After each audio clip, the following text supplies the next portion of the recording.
প্রতিদিন সকালে উঠি প্রাইভেট যাওয়া, প্রাইভেট থেকে আবার স্কুল যাওয়া, স্কুল থেকে আবার প্রাইভেট যাওয়া, রোজ রোজ স্কুল যেতে আর ভালোই লাগে না। সেই কথাটা বললি, সেই কথাটা ঠিকই বললি।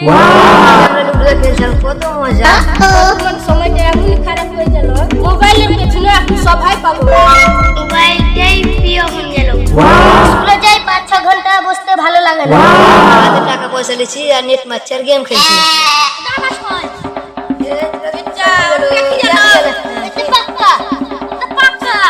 আমি শুধু কষ্ট করছি যেন আমার ভাইটা ভালো থাকে। আমি কত কষ্ট করছি রোদ গরমে জলে বৃষ্টিতে, আমার ভাইয়ের জন্য এত কষ্ট করছি যাতে মানুষের মতন মানুষ হয়। কিন্তু লেখাপড়াটা এমনি হয়ে গেল, মানুষ করতে চায় না। এই সময়টাই এমনই হলো, মোবাইল পিছনে পাগল হলো। আমার ভাইটাকে দেখে এসে এখন স্কুল যাওয়ার টাইম হলো, এখনো স্কুলে যায়নি। একটু খোঁজ খবর নিয়ে দেখি।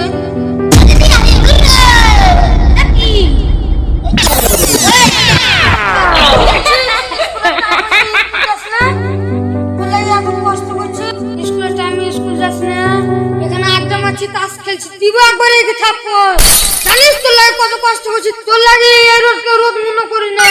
এসব ছেলেদের পাল্লে পড়ি দিব একবার তোর করে একে থাপ্পড়।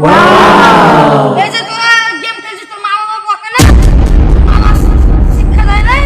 তুই গেম খেলে ব্যাগ উড়াছে, স্কুল যেতে দেয় না? এই তুই যা হটা। তোদের মতন ছেলের লাগে কোনো ছেলেপেলের লেখাপড়া হয় না।